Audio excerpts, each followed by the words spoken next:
여러분 안녕하십니까. 이제 전기 실무 특강 3강으로서 전기실 관리에 대해서 한번 얘기를 하겠습니다. 여러 번 얘기를 한 것도 있었지만은 잊어볼만 하면 얘기를 해야 되는 것이 이제 전기실 관리입니다. 그리고 전주에 20층 아파트인가요? 거기에서 전기실 그 화재 사고로 난리가 났지 않습니까? 혹시 그 뉴스를 봤으면 어떻게 생각할까요? 내가 저 일을 당했으면 지금 어떻게 되어 있을까 하는 생각이 들 겁니다. 저도 어떻게 됐을지 모르겠어요. 끔찍합니다. 끔찍해. 우선은 그 수변전실 사고해서 전기실 화재 사고가 났지만은 사실상은 저거는 지금 거의 로또 수준의 사고라고 보시면 됩니다. 로또 수준의 사고라고 보시면 되고, 저도 저 사고에 대해서 강의를 한번 했었고, 어떤 내용이 나오면 원인 파악 분석에 대해서 한번 알려도 드리려고 해서 뉴스 나온 영상을 보면서 어떤 이유로 판명이 났나 했지만 지금 감식이 안 나왔기 때문에 나오질 않았습니다. 그냥 전기실에 펑 하는 소리가 났고 화재가 났다 이렇게만 나오는 거예요. 야, 그러니까 이제 댓글이 수십 개 댓글이 달렸더라고. 변압기 용량이 부족하고 변압기를 교체하기로 했다, 뭘 하기로 했다, 오만 소리가 다 나오는 겁니다. 우리가 그 전기기사 자격증을 취득하면은 어떠한 공부를 해요? 수변전 설비라는 공부를 합니다. 제가 지금 설명할 수 있는 용량은 관리해본 최대 용량이 변압기 용량 15,000 kVA가 제가 최대로 관리해본 용량이고, 발전기는 6,250kW가 최대로 관리해본 용량입니다. 그러면 그 용량 이하에서 제가 이제 얘기를 할 거예요. 그 용량 이하에서 전기기사 공부하면서 전기실 관리에 대한 공부를 과연 한 게 있는가 한번 생각을 해보겠습니다. 여러분 한 거 있습니까? 모르겠어요. 요즘 그런 것을 하는지 모르겠는데, 저는 이제 1987년도에 공부할 때는 전기실 관리에 대한 공부는 해본 적이 없어요. 수전 설비에 대한 설명하고 문제 맞추는 거, 그런 부분만 했지 관리에 대한 공부는 해본 게 없다. 사고가 나면 어떻게 됩니까? 조사가 나가면 관리 부분에 문제를 지적하거든요. 그러니까 관리를 어떻게 하는가에 대해서 한번 생각해 볼 문제입니다. 그리고 궁금도 해요. 본인들이 현장 가면 전기실을 어떻게 관리하지? 궁금할 거 아닙니까? 자, 그러면 제가 여러 번 이런 강의를 했는데, 내가 전기기사하면서 안전관리자 선임을 했는데, 전기직 구성이 어떻게 됐나에 따라서 전기실 관리하는 방법이 틀려집니다. 큰 현장부터 볼까요? 큰 현장. 제가 이제 예를 들어서 정부 대전청사 전기실 관리를 했어. 그러면은 인원이 몇 명이었냐면 60명입니다. 60명. 전기직만 60명이야. 저는 전기안전관리자니까 총괄이죠. 총괄. 그 밑에 어떻게 구성이 되냐면은 전기실 팀, 즉 수변전실 발전기만 관리하는 팀이 몇 명씩 근무를 하느냐? 거의 9명인가 근무한 것 같아요. 그 다음에 중앙감시반, 전력감시만 하는 데를 거기도 한 10명 투입한 것 같아. 보수반, 전기 보수 형광등 달고 이렇게 하는 팀만 한 20명씩 투입을 한 것 같아요. 전기하면 그것만 있습니까? 전기팀 안에 또 있습니다. 전기팀 안에 뭔 팀들이 있냐면은 소방방재, 이것도 전기에서 담당을 해서 제가 투입을 한 것 같습니다. 자, 이러다 보니까 인원이 많이 필요했던 거예요. 근데 문제는 다른 건 다 필요 없고, 수변전실에 몇 명이 근무했습니까? 거의 9명 정도가 근무했거든요. 그러니까 수변전실 안에 요만한 한데 9명이 근무하는 거야. 거기도 사무실도 또 별도 있어. 그러면은 그 사람들이 하는 건 뭐예요? 그 사람들이 하는 거 지금도 아마 똑같이 하고 있을 겁니다. 똑같이 하고 있을 거예요. 뭘 하느냐면, 만약에 제가 전기안전관리자 했다 했을 때 너무 조직이 크다 보니까 수변전실엔 저는 가지도 않습니다. 별도의 사무실이 있어요. 수변전실 안에는 전기 주임이 별도로 있어. 전기 기사를 갖지 않은 기능직 주임이 별도 있다고, 경력직 주임이 있고, 거기에 기능사들이 쫙 포진돼 있어. 그 주임이 수변전실 관리를 명령을 합니다. 어떻게 하냐? 2시간에 한 번씩 전체 점검을 해라. 직원들이 뺑뺑이 돌면서 수변전실 검침도 하고, 냄새 나는 게 있나 나는 게 있나 한 바퀴 돌아도 봐요. 그리고 열어보진 않아. 그런데 열어보는 것도 한 6개월에 한 번은 그 직원들이 뭐 할 게 없잖아요. 그러니까 6개월에 한 번은 우리가 이거 수변 전시를 다 열어봐서 한번 눈으로도 점검해보고 뭐 체킹할 수 있는 거 체킹할 수 있는 건 체킹도 해보고 이렇게 합니다. 이제 제가 근무하던 2005년도 당시에는 뭐 열화상 카메라 이런 게 거의 뭐 존재하지 않았어요. 그러니까 그런 걸 찍어본 적도 없어. 그런데 한 번은 이렇게 점검하다 보니까 보고가 왔어요. 큰일 났습니다. 뭔데요 하니까, 이야, 콘덴서가 배가 불러서 이만큼 배가 부르고 있대요. 이야, 가보니까 콘덴서가 납작해야 되는데 이렇게 돼 있더라고. 이렇게 배가 불러 있어요. 콘덴서가 뭐 요만큼 한 거 아닙니다. 그럼 고압 콘덴서였냐? 아니죠. 저 앞안에 콘덴서가 달려 있는 겁니다. 콘덴서 군이, 역률 개선용 콘덴서 군이 달려 있는데, 이야, 콘덴서가 이렇게 배가 불더라고. 예, 나중에 콘덴서를 교체한 적이 있습니다. 터지기 전에. 터질 것 같더라고. 그게 이렇게 해서 인원이 많은 곳은 어떻게 하냐면 로테이션 근무를 해요. 그러면은 보통 전기직 인원들이 어떻게 되느냐면, 즉 변압기 용량으로 치면은 3000kVA 이상 변압기 용량이 돼가면 전기직 직원이 어떻게 구성이 되냐면 최소 3명, 4명, 5명 막 이렇게 구성이 돼요. 전기 전문. 그러면 수변 전실만 관리하는 게 아니고 전기 전반을 다 관리하는데 전기 관리자 하나, 안전 관리자 하나, 그 다음에 기능직이 이렇게 됩니다. 그러면은 어떻게 근무를 하냐면, 이 조직이라는 게 꾸며져 있으니까 전기실을 순회 관리를 해요. 그러면서 뭐 자기들 수변전 일지가 있으면 2시간에 한 번씩 돌아보기도 하고, 아니면 4시간에 한 번씩 돌아보기도 하고, 아니면 오전 오후로 돌아보기도 하고, 이제 이렇게 하면서 검침도 하고 냄새도 맡아보고 소리도 들어보고 이렇게 합니다. 그런데 이제 배전반을 뭐 자꾸 열어보는 건 없어요. 배전반을 자꾸 열어보진 않습니다. 예, 그러다가 뭐 필요에 의해서 간간히 그냥 필요에 의해서 열어볼 때는 있어요. 그렇지만은 많이 열어보진 않고, 요즘은 뭐 이러한 사고도 대비해서 전기안전관리법 직무고시 사항에 자체 전기설비 안전점검을 좀 해라. 그래서 반차점검, 연차점검을 좀 해라 하면서 법도 나오고 여러분들이 그거에 대해서 알고 있는 분도 있을 겁니다. 그런데 그것도 잘 시행이 안 되는 거야. 왜 그러냐면 전기를 차단해서 해야 되는 사항도 있고, 그다음 운전 중에 하는 사항도 있고, 그런데 만약에 하고 싶어도 장비라든가 기술이라든가 경험이 없으면 사실 전기실 뚜껑을 이렇게 배전반 문을 열기가 쉽지 않습니다. 쉽지 않아요. 자, 그래서 그런 법이 있으면 저 앞부분은 어떻게라도 생각을 해보겠는데, 전기실 부분만 가면은 야, 걱정만 하시는 분들이 많다. 그래서 이런 부분들을 저도 조금 더 관련 내용들을 조금 숙지한 다음에 본격적으로 그 부분도 공적인 그 강의를 하려고 하는 겁니다. 저도 이제 왜 그러냐면, 이런 부분들을 법으로만 나와 있지 실제적으로 전달하려고 하면은, 만약에 전기 관련 우리가 그 전기 안전관리자들 뭐 교육도 받거든요. 그런데 그런 데서도 잘 다루질 않아요. 그러니까 사실은 실무에서 어떻게 이것을 헤쳐나가야 될지 제대로 지금 시행되는 곳들이 많이 없습니다. 그리고 서로 정보 공유가 되면 좋은데 그것도 잘 안 되는 거예요. 자, 그러면 그건 그렇다 치고, 지금 1인 2인이 근무하는 현장들도 있지 않습니까? 본인이 뭐 2000km 변압기 용량 무제한 풀려서 가보니까 전기기사가 자기 혼자야. 자기 혼자.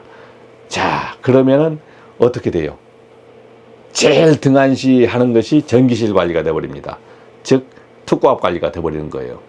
아, 들어가 봐야 뭐 변하는 것도 없고, 그냥 변압기도 그냥 웅 울고 있고, 전력 피크치도 많이 안 올라가고, 그러니까 결국은 다른 일도 바쁘고 다른 일이 바쁜 거야. 그러다 보니까 전기실에 들어가질 않아요. 그러면서 전기실 관리가 등한시해져 봅니다. 그러다가 어느 날 갑자기 전기실 가보니까 어디서 모락모락 냄새 나는 거야. 그래서 배전반 푸락 열다 보면 저 앞 배전반에 케이블이 이렇게 볼트가 풀려가지고 녹고 있기도 그래요. 저도 이제 그런 경험을 했거든요. 그런 경험을 한 거예요. 또 그러다가 또 냄새가 뭐 막 나다 보면 정유기반 열어보면 배터리가 막 누액되면서 이제 막 변색이 되고 있고 거기서 연기도 좀 발생할 때도 있어요. 이야, 큰일 났다 이거 어떡하지. 그럴 때 되면은 경험이 없으면 이거 배터리 차단기를 어떻게 내려야 되는지도 모르고 급당황할 때가 있습니다. 급당황할 때가 있어요. 그리고 자기가 이제 근무해서 딱 근무하러 들어가 보니까 한번 이제 자기가 이제 취업해서 갔어. 어떤 현장을 가서 보니까 어떻게 돼요? 이야, 이걸 어떻게 관리해야 될지 모르는 곳이 있어. 가서 저압반이건 고압반이건 보니까 현장이 너무 열악한 거예요. 막 비좁고 저 앞쪽엔 배전반 열어보니까 케이블이 막 가고 위로 공중으로 막 가고, 이야, 이거 불 안 나나? 이거 불 안 나나? 이런 생각이 드는 현장도 있습니다. 전기실이 뭐 시원해요? 시원합니까? 푹푹 찌는 곳도 있어요. 푹푹 찌는 곳. 이야, 그러니까 들어가긴 들어갔는데 나가지도 못하고 들어가지도 못하고 이런 일이 발생된다 이거예요. 이런 일이. 그래서 여러분들이 오늘 어떠한 것을 어떻게 하라는 것을 지금 얘기하는 것보다도 이러한 현장이 우리가 관리하는 현장이다, 이런 겁니다. 저도 뭐 그러면 그런 현장을 안 해본 건 아니에요. 진짜 열악한 현장부터 다 해봤어요. 다 해봤는데 다행히 저는 이제 37년 동안 하면서 사고가 안 났다고 하진 않았습니다. 사고가 났었죠. 이제 파워 휴즈가 2번 터진 게 또 있었고, 배터리 부분에서 아주 심하게 문제돼서 배터리를 임시 밖으로 다 빼서 긴급 이제 교체 공사를 한 적도, 교체 작업을 한 것도 있었고, 케이블 탄 것도 있었고, 그다음 배전반 위에서 팬이 타면서 케이블 헤드로 이제 낙진이 떨어져 가지고 전기실 화재 직전까지 간 적도 있어요. 저도 경험을 했습니다. 그런데 저는 다행히 사고를 미연에 발견이 돼서 사고까지, 대형 화재 사고까지만 안 이어진 겁니다. 이제 그러니까 결국은 여러분들도 이제 근무하다 보면 생각지 못한 사고가 자기한테 닥친다. 이제 이런 것은 이제 각오를 하셔야 돼. 내가 전기기사를 따고 뭐 일하고 있는데 나는 절대 사고도 안 당하고 그냥 아무 일도 없는 곳에 근무할 것이다. 이것은 이렇게 생각하는 것은 오산입니다. 오산. 분명히 사고가 나요. 여러분들 근무해 보시면 사고라는 것은 어떤 데서 납니까? 생각지 못한 곳에서 납니다. 그리고 여러분들이 경험하는 사고는 어떤 사고냐? 경험해 보지 못한 사고가 내한테 닥치는 거예요.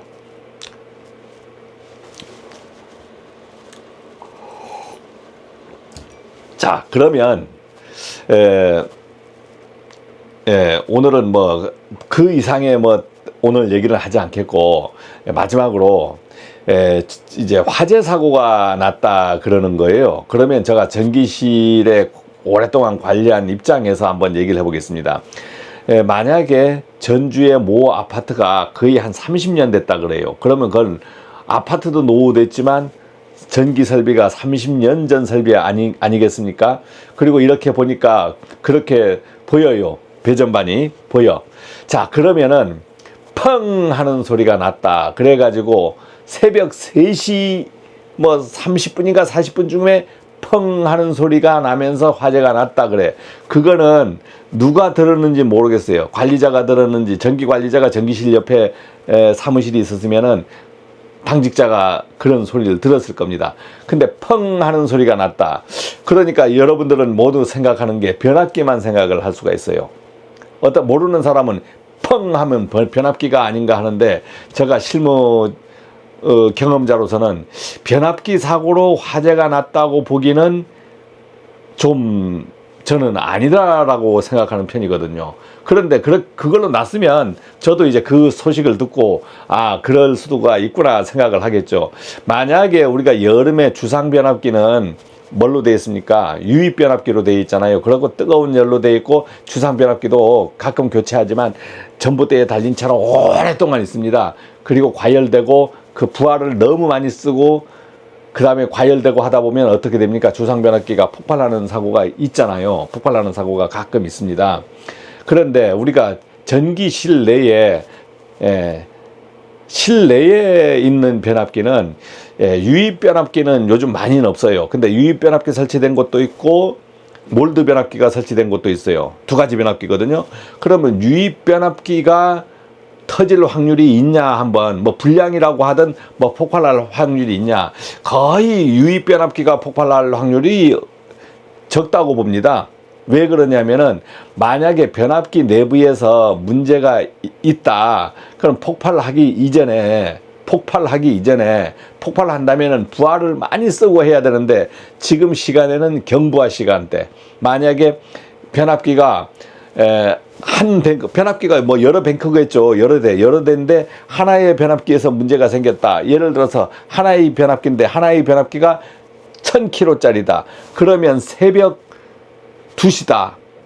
동력 변압기도 거의 안 써. 전등 변압기도 다 껐기 때문에 전등 변압기도 한 10% 정도밖에 부하가 안 걸려. 그러니까 변압기가 과부하는 안 되는 거잖아요. 그러면 변압기가 과부하가 안 되면은 변압기가 폭발할 이유가 나와야 되는데, 변압기가 폭발할 이유는 진짜 극히 드물어요. 그렇게 되면.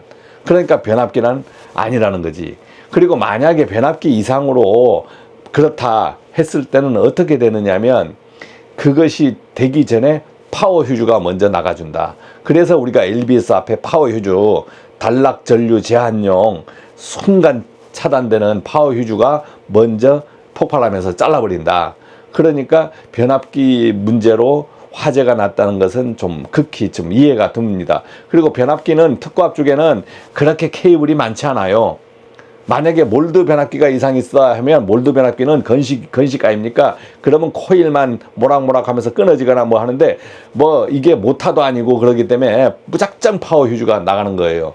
제가 몰드 변압기 위에 이제 일산의 모 병원에, 종합병원에서 이제 3,500kg 몰드 변압기 위로 물이 떨어졌어요. 물이 떨어지니까 위에 방수가 안 돼서 물이 떨어졌는데, 몇 방울 떨어지니까 파워 휴즈가 나가버리더라고. 즉 몰드 변압기는 멀쩡하더라고요. 멀쩡해. 그래서 파워만 교체하고 물 떨어지는 거 제거하고 그 다음 변압기 닦아내고 조금 말려서 몇 시간 후에 투입하니까 변압기가 재가동이 됐습니다. 이제 이러한 경험을 저는 갖고 있어요. 그러면은 고압 쪽에서 터질 확률은 MOF가 터지는 경우가 있습니다. 그런데 여러분들 그 현장에서도 MOF 터진 것이 제한테도 제보가 돼서 제가 방송도 나가고 했지만, 유입형 MOF 탱크가 터질 때는 팡 터지기만 했지 화재가 발생 안 됐고 파워 휴즈, COS가 다 터지더라고. 다 나가더라고요. 그렇게 해서 그 현장도 교체 작업만 했지 화재로 발생되진 않았습니다. 그러면 몰드형 같은 경우에는 어떻게 해요? 몰드형 MOF나 몰드형 PT 같은 게 터지거든요. 터지면 그냥 땅 깨져버립니다. 깨져버리고 뭐 화재 나질 않아요. 땅 깨지면서 파워 휴즈가 앞에 휴즈들이 나가버리고 그걸로 끝장나는 거예요. 화재로 발생하질 않더라. 제 경험이 그렇습니다. 그러면은 저압반 부분에서 화재로 날 확률이 어떤 게 있냐면, 제일 우선 1순위가 배터리입니다. 정유 기반의 배터리가 만약에 오랫동안 교체가 안 되거나 그랬을 때, 아니면 그 접촉이 불량하거나 막 여러 개 했을 때 배터리가 폭발해 버리는 거예요. 그렇게 하면은 화재가 날 확률이 있습니다. 자, 날 확률로만 얘기할게요. 그 다음에 콘덴서. 야, 콘덴서가 이만큼 배불렀어. 그러다가 빵 터졌어. 야, 콘덴서가 빵 터져서 화재로 날 확률, 그래 쉽진 않았는데 터지긴 터져. 자, 그런데 또 빵이라는 소리가 나왔기 때문에, 그러면 저압 케이블에서 터져야 되거든요. 저압 케이블에서. 뭐 차단기가 터지는 거는, 차단기가 내부 불량으로 터지는 것은 땅 터지면서 전력만 차단되지 화재로 발생될 확률이 극히 드물다. 순간 터져버리는 거기 때문에. 터져버리면 문제가 안 되고, 안 터지지 않고 모락모락 화재가 붙으면 문제가 되는 거지. 자, 그런데 케이블이 막 다닥다닥 붙으면서 케이블 한 쌍이 녹아내리다가 이제 완전히 이제 그게 뭐냐면 발견을 못한 거잖아요. 당시에 새벽 3시라고 순간적으로 녹아내리지 않고, 만약 케이블이 뭐 풀려가지고 녹아내리면 장시간 녹아내립니다. 장시간. 며칠 동안 그걸 발견 못하는 거지. 그랬을 때 어떻게 되느냐, 질질질질질질 녹다가 이게 쇼트가 되는 거예요. 옆에 거하고. 쇼트가 되면서 어떻게 돼요? 단락사고가 나잖아요. 그러면 빠바방 하겠죠. 아, 이 케이블의 그 소리는 우리가 220 콘센트가 붙여도 팍 하는데, 만약 케이블 두께에 의해서 단락사고 나는 거니까 이거는 엄청난 단락사고가 나는 거예요. 380 단락사고가 나는 거잖아요. 그러면 소리도 빵 하면서 화재로 번질 우려가 있습니다. 빵 하면서 케이블이 그렇게 쉽게 팍 타지는 않았는데, 만약에 그게 터지면서 다른 전선에 영향을 줬을 때, 조작선까지 영향을 줬을 때, 그 다음부터 타기 시작하면은 전기실 화재로 번질 확률이 있다고 봐요. 그리고 이제 큐비클은 칸칸이 되어 있어. 그래서 진짜 심하지 않으면 바로 옆으로 막 퍼지긴 힘든데, 케이블은 뭉쳐 있으면 거기에다가 오래되면 막 먼지도 있고 막 하다 보면 그런데도 불 붙는다 하잖아요. 이제 그럴 수는 있다. 그건 저는 그냥 생각입니다. 제 머리로 상상하는 생각이에요. 그런데 지금은 거기는 화재 감식이 나와봐야 알겠지만은 어떠한 이유인지는 잘 모르겠다. 자, 그러면 결론적으로는 뭐냐면, 우리가 뭐 직무고시 하면서 막 열화상 쏘아보고 뭐 해도 사실 발견하기 힘듭니다. 그래서 여러분들이 그 현장 점검할 때 전기안전관리자가 됐다 그러면은, 아, 오늘 한 달에 한 번 됐구나. 그러면 저 앞반 뒤에 문 열어보는 거예요. 그래서 한번 쭉 눈으로 보고, 그 다음에 최소한 하루에 한 번은 이렇게 순회 점검을 해야 됩니다. 혼자라도. 근데 여러분, 지금 제 얘기를 들으니까 야, 오늘부터는 해야 되겠다, 이런 생각을 하시는 분이 있지만, 사실 한 달 동안 전기실 안 가본 사람이 있을 거라고. 사실 한 달 동안 전기실 들어가 보지 않은 사람도 있어요. 그런데 많습니다. 그런데 많아요. 제가 이제 어떤 현장들을 많이 이제 지인들 현장이 있어서 가보면 전기실 문 꼭꼭 닫아놓고 들어가 보지도 않은 거야. 예, 그런 분들 많아요. 그런 분들 많아. 그러니까 지금부터 이제 이드라 방송을 이렇게 들으면서 이런 내용을 들으면, 야, 내가 이제 오늘부터 뭘 해야 될까? 이런 생각이 들겠죠. 그러면은 매일은 못 하더라도 이틀에 한 번, 매일 뭐 들어가려니까 사실 잘 안 되잖아요. 매일 또 못 들어가는 이유가 있습니다. 여러분들 이제 어떻게 돼요? 자기 혼자만 근무하면 뭐 연차 써. 토요일, 일요일 다 쉬어버려. 그러면 어떻게 돼요? 전기실이 며칠씩 관리가 안 될 때가 있잖아요. 그런데 자기 현장에서 한번 돌아보면서, 야, 이 부분은 우리 현장은 진짜 취약한 것 같다 했을 때는 그 부분은 집중적으로 좀 생각해뒀다가 가끔 관리해보는 것이 중요하다고 생각을 합니다. 얼마 전에 그 대구에서 제가 이제 제 구독자이면서 멤버십 회원인 것 같은데, 저한테 매주 여러 번 그 어드바이스 전화를 요청한 그 초보 기사분이 있는데, 그분이 이제 1인이 근무를 해요. 1인이 근무하면서 뭐 누전사고, 정전사고, 자체정전사고, 뭐 그 다음 한전정전사고 몇 번 당해보니까 이제 저한테 얼마 전에 전화가 왔습니다. 양 선생님, 지금 가만히 생각해 보니까요, 양 선생님 얘기가 맞아요. 이렇게 얘기하더라고. 뭘 얘기하는 겁니까? 본인이 정전 당해서 결국은 스위치 조작들을 많이 해보니까 결국은 V12만만 조작하게 되더라. 다른 것은 해보니까 본인이 대처도 안 되고 별 의미가 없더라. 그래서 자기도 초보니까 막 뭐 A12를 내려야 되는 거 아닌가, MC12를 내려야 되는 거 아닌가 했는데, 실제 정전을 몇 번 같이 당했거든요. 당해서 보니까 경험이 이제 쌓인 거 아닙니까? 1년 정도 해보니까 쌓이니까 저에게 얘기하기를, 양 선생님 말이 맞는 것 같습니다. V12밖에 건들 게 없는 것 같아요. 이렇게 얘기하더라고. 맞습니다. 저도 마찬가지. 제 현장에서 정전되면 뭐 제 직원들이 다 출동할 수 있는 게 아니고, 어떨 때는 제가 가까우면 제가 출동하고, 그렇지 않으면 제 직원이 출동하고 뭐 이렇게 하는데, 사실은 제 현장에서 마침 정전 날 때는 제가 100% 제가 출동했어요. 그러면은 이제 그때는 어떻게 발전기하고 V12 관리만 이제 이렇게 합니다. 이제 전기안전관리자가 되면은 이제 어떻게 본인이 출퇴근 관리를 하냐면 한여름 아주 더운 때, 한여름 최고 더운 때 이때는 휴가를 안 갑니다. 제가. 왜냐하면 그때는 뭔 문제가 날 것 같으니까 조금 시원해진 때 휴가 가요. 전기 안전관리자만 그렇게 제가 휴가를 신청했습니다. 그렇게 했고, 그 다음에 태풍이 온다 뭐 온다 하면은 일기예보를 미리 봤다가 야, 이날은 내가 준비를 해야 되겠다 이랬을 때는 퇴근 안 하고 근무를 해버립니다. 근무를 해요. 제 직원들도 잡아놓고 근무시킬 때도 있고, 왜냐면 태풍 올 때 같은 데는 무작정 대기해야 되는 거고, 그렇고 아주 심한 강풍이라든가 폭우가 쏟아진다 해도 대비를 하는 겁니다. 이렇게 하면서 제가 지금까지 거의 6년을 현장 관리를 했습니다. 그러니까 여러분들도 내 전기실의 현장 관리를 어떻게 해야 될 건가 한번 이번 시간에 한번 생각해 보시고, 이 이후에는 전기실 관리에 대해서 다시 정리하면서 여러 편 강의가 나가겠지만은, 사실은 이제 영상으로 강의가 나가다 보니까 길게 내보낼 수가 없어요. 왜냐하면 여러분들이 길게 내보내면 보질 않습니다. 어떤 분은 길게 해달라 하지만 길게 또 찍는 것도 힘들어요. 오프라인 강의, 온라인이 아니고 오프라인이면 그렇게 할 수가 있습니다. 여러분들 그 전기실 관리를 다시 한번 생각해 보시고, 내가 부족한 부분은 어떤 것을 해야 되겠나 하는 것을 한번 생각해 보시기 바랍니다. 고맙습니다.